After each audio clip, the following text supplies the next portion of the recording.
Tapi menariknya, kenapa sih bisa cowok yang jadi kayak chef gitu? Hai kamu, iya kamu yang ada di situ. Halo teman-teman semua, aku Febri. Ini adalah salah satu series terbaru aku, yaitu Teman Ngobrol. Basically teman ngobrol itu ngobrol santai tentang cerita pengalaman hidup dari orang-orang terdekat aku yang aku harap bisa berimpact buat teman-teman dalam pengembangan diri nih. So kita langsung mulai aja yuk. Di video kali ini aku juga gak sendirian lagi. Di sini ada cici aku tercinta. Hai guys, nama gue Ria. Umur gue tahun ini 28 tahun. Oke. Kesibukan gue saat ini lagi cari kerja aja sih. Cari kerja. Oke, sebelum kita ngobrol lebih lanjut nih ya. Dulu kan lu pas dari SD tuh pengen banget kan masuk SMK. Kalau kalian di Bogor pasti tahu namanya SMK Barenang Siang, dan dia mau ngambil tata boga. Dari SD udah kepikiran SMA-nya mau ambil apa. Itu luar biasa banget sih. Terus S1-nya juga lu ngambil itu kan? Hotel Manajemen, program studinya Culinary Art. Culinary Art. Terus S2-nya juga apa? S2-nya jurusan Hotel and Tourism Management. Hotel and Tourism Hotel and Tourism Management. By the way, buat yang nggak tahu, jadi gue sama cici gue ini kita sama-sama kuliahnya di Korea. Tapi dia S2-nya pas di Korea, gue S1-nya di Korea, dan kita jadi lulusnya bareng. Iya, kita bareng-bareng lulusnya. Tapi masuknya beda. Kita masuknya beda. Gue duluan sih ke sana baru ini. Kan berarti SMK kan 3 tahun tuh, ya kan? Terus SMK 3 tahun, S1 4 tahun, dan S2 2 tahun. Berarti kan lu kurang lebih nih selama 9 tahun menggeluti bidang yang sama. Kenapa sih lu kepengen, kayak lu dari SD aja udah jelas gitu, gue mau ngambil ini, kayak udah straight banget gitu loh, nggak kayak orang banyak dari SMP ke SMA aja galau, gue IPA apa IPS ya, kayak banyak banget yang kayak gitu kan. Nah, kenapa sih kalau boleh tahu gitu? Kenapa ya nggak tahu juga ya, cuman gue demen aja lihat tuh acara masak di TV. Kalau zaman dulu kan ada Bu Siska Suitomo yang selalu hari Minggu selalu ada acara masak-masak gitu. Terus suka lihat orang masak, ada orang masak. Terus kalau saudara atau ada tetangga yang lagi bikin kue tuh demen liatinnya. Terus ya udah, cuman tahu ya kalau sekolah itu ada SMA, ada SMK. Karena gue nggak suka IPA IPS, gue carilah sekolah yang tidak ada matematikanya. Oh, karena nggak suka matematika, gengs. Cari sekolah yang nggak ketemu matematikanya nggak banyak, sama nggak ketemu IPA. Karena gue nggak suka sama 2 mata pelajaran itu. Iya, terus Ya udah karena gue tahu gue nggak mau masuk SMA, ya udah gue masuk SMK. Karena dengan tujuan abis lulus SMA itu bisa langsung kerja gitu.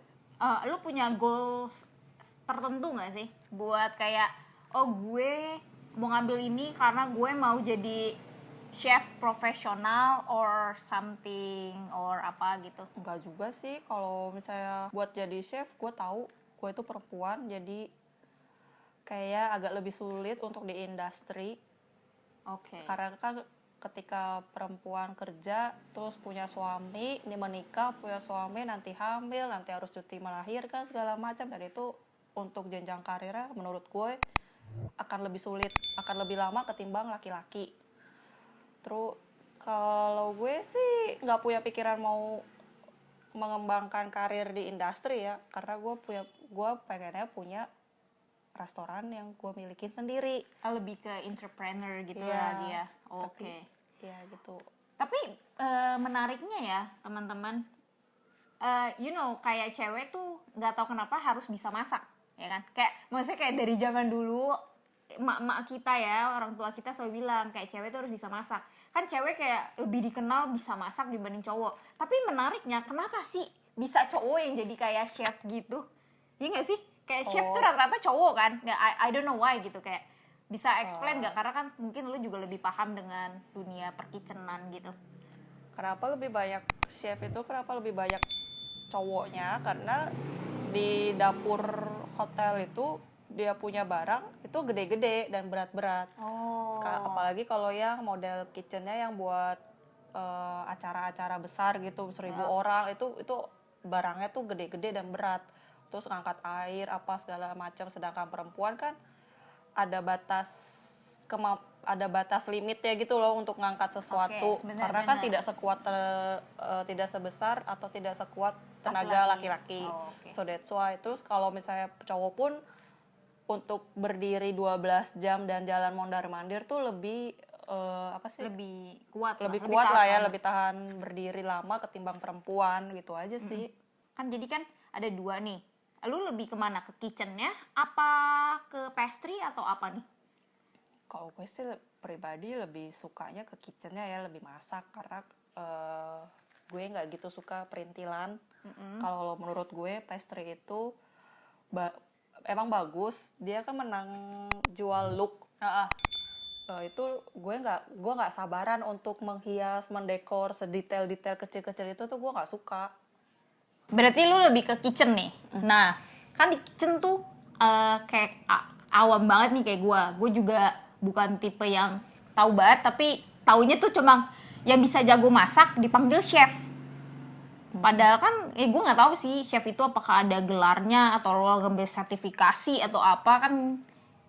Kayak financial planning aja lu harus punya certified financial planner gitu, CFP gitu kan, baru lu bisa dibilang ibaratnya ahli di bidang financial gitu, maksudnya buat financial planning itu. Nah kalau di kitchen gitu ada gitu-gituan nggak? Padahal kan kayaknya ada apa-apa tuh tingkat-tingkatannya apa gimana tuh, bisa dijelasin nggak? Kalau sertifikasi sih ada, tapi itu dari luar. Iya. Kayaknya di Indo belum ada.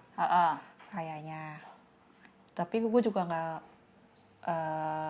nggak tahu pastinya sih. Jadi kalau misalnya daripada gue salah nanti ya kalian cari searching sendiri aja ya di Google. Iya. Terus kalau yang tingkat-tingkatan itu kayak kalau jenjang karir tentu ada kalau di kitchen. Dari basicnya itu sendiri dari komi itu kayak kitchen staff biasalah yang selalu ini, kayak kalau di kantor di office tuh mungkin ya kayak staff karyawan biasa. Terus di atasnya komi itu ada demi chef itu apa lagi? Ya pokoknya di atasnya lah komi, demi chef. Demi chef tuh kayak kalau di office mungkin kayak leader kali ya. Kayak tim leader gitu. Terus ada demi chef, ada chef de party, CDP. CDP tuh kayak junior supervisor lah. Junior supervisor. Oke, itu udah 3 teman-teman. Habis itu dari CDP naik ke sous chef. Sous chef itu kayak supervisor kah? Selevel supervisor. Di atasnya sous chef itu tergantung hotelnya, dia mau pakai eksekutif junior bukan eksekutif sous chef, jadi dia yang mengepalai semua sous chef. Habis itu di atasnya lagi baru ada chef de cuisine. Kebalik gitu ya? Cuisine de chef, chef de cuisine itu dia kayak ahlinya dalam bidang satu cuisine tertentu. Misalnya Asian gitu atau apa? Ya Chinese cuisine dia udah pasti jabatannya CDC. Terus? Habis itu baru eksekutif chef. Berarti dia tadi chef tuh kayak head of department ya. Berarti ada 6 ya, 6 sampai itu bisa tergantung hotelnya, semakin gede hotelnya maka susunannya makin banyak. Berarti kalau tadi kan ada sous chef, terus ada eksekutif sous chef ya kalau gue nggak salah, terus ada lagi chef eksekutif chef. Enggak yang cuisine itu.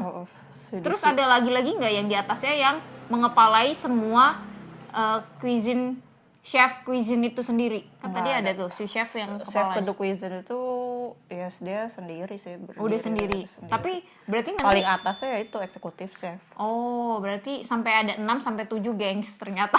Kita Iya. yang taunya kalau orang udah di kitchen udah chef aja. Kalau gua kan taunya gitu ya. Ya, kalau komi dia ada 3 level, komi 1, Oh. 2, 3. Itu apa aja tuh? Maksudnya gimana lu naik dari 1 ke 2 ke 2 ke 3 Biasanya apa? kalau yang ketiga itu kalau lu berangkatnya dari steward. Dari steward tukang cuci piring diangkat steward. sama chef. Itu lu masuknya ke komi 3 dulu. Karena kan istilahnya lu nggak punya basic tentang kitchen.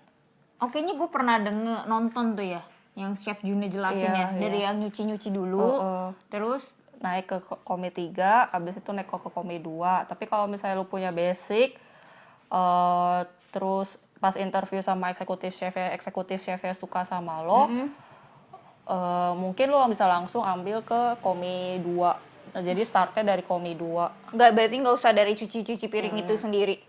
Oh gitu. Terus kalau dari yang 1 itu apa berarti? Di atas ya, jadi kayak udah lama lah, udah kerja lama gitu. Oh, kan kalau di dunia perhotelan itu, gue juga nggak banyak tahu sih. Kayak lu kan pernah magang ya? Magang bukan sih di Indo tuh nyebutnya? Iya, internship. Internship. Oke. Lu BTW sama-sama di kitchen-nya atau gimana? Ada. Internship pertama gue di Jakarta itu bisnis hotel. Oke. Salah satu hotel ternama bintang 5 Ada di Jakarta. Oke. Terus itu di kitchen. Di kitchen. Ya itu 12 sampai 13 jam kerja. Wow. Which is itu zamannya gue cuma dikasih uang transport doang yang which is itu nggak cukup juga buat pulang pergi. Oke. Jadi gue lebih banyak nombok ya. Oke. Tapi ya namanya internship demi kuliah ya kan. Iya, Tetap pastilah. aja harus dijalanin. Pasti. Terus Yang kedua gue internship di Bali, salah hotel bintang 5 juga. di Bali. Di Bali tapi bagian kitchen office ya. Oh, di office-nya berarti. Jadi gue punya dua pengalaman yang cukup signifikan berbeda ya. Iya. Oke. Terus kan kita balik lagi, throwback sedikit. Kan gue sama lu kan kita bareng-bareng nih lulusnya ya kan. Sama-sama di Korea, tapi kan gue balik duluan ke Indo. Dan cici gue ini sempat kerja di Korea sebentar, tapi tiba-tiba baru sebulan atau 2 bulan gitu loh di Korea ya. Habis dari setelah lulus itu maksud gue. 3 bulan lah. 3 bulan kan. Sempat di Korea dulu, terus tiba-tiba kemana? Maldives. Ke Maldives, gengs. Gila, itu kayak impian banyak orang. BTW, Karum awam. orang pada tahu gak Maldives di mana? Kalau kalian Kalau yang tahu komen di bawah ya. tepatnya anak-anak muda nih. Anak-anak muda itu kan kayak dream banget, yang tahu Maldives itu kayak lebih cocok buat honeymoon gitu-gitu kan. Karena kan satu yang kita tahu mahal. Mehong gengs. Kedua, jauh banget. Kalau kalian lihat di peta, Febri Google. Dan di peta itu kan dia di bawah-bawah dekat-dekat Sri Lanka, India gitu, dan dia tuh pulau-pulau kecil gitu. Di kerja di Maldives tuh kok bisa gitu loh maksudnya. Gimana, bisa dicerita sedikit?